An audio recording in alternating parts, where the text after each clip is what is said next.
quieren que las apague. Sí, ve.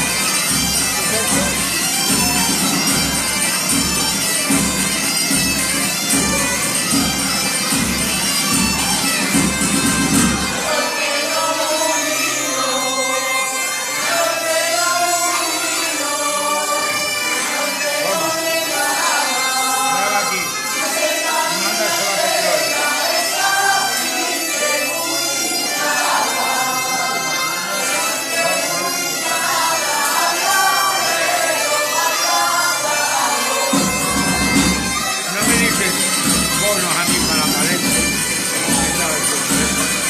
Ahora comemos aquí, pero gracias a esto. ¿Los verdad?